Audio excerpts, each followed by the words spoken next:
regarding the intention, still on the intentions issue, does one always have to make intentions regarding when you're about to fast? And secondly, the timing of the intentions. Can you just say something a little bit about that? As far as intention is concerned, as I mentioned earlier, that intention is a fard. And our beloved Prophet Muhammad said, it's mentioned in Sunan Nisai, book of fasting, hadith number 2331, our beloved Prophet said, a person fast not accepted if he does not make intention in the previous night. That means for all the fard fasting, compulsory fasting, making intention the previous night is compulsory. It can be any part of the previous night. It can even be till as late as just before the Fajr time. Any time of the night you can make intention. A person can make an intention in the beginning of Ramadan and it can be valid for the full month of Ramadan. Unless he breaks it if he's sick or if he's traveling, then he has to again make an intention. But one intention is also sufficient.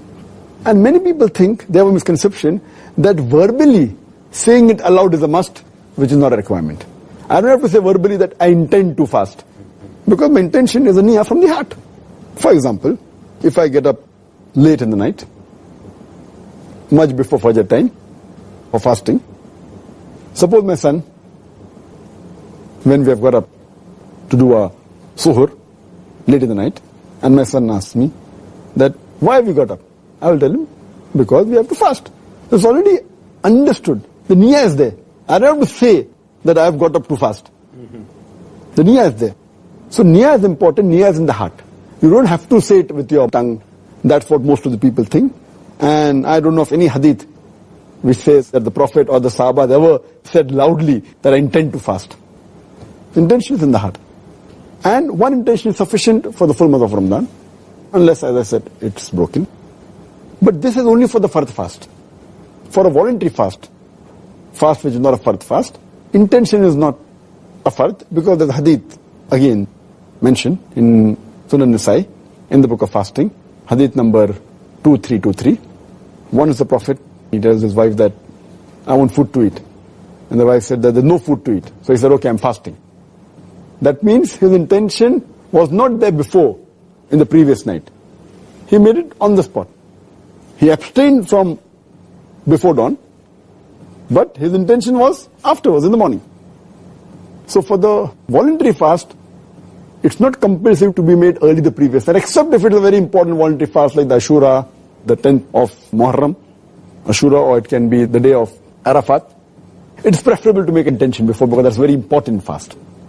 For all the other voluntary fast, it's not compulsory to be made before previous night.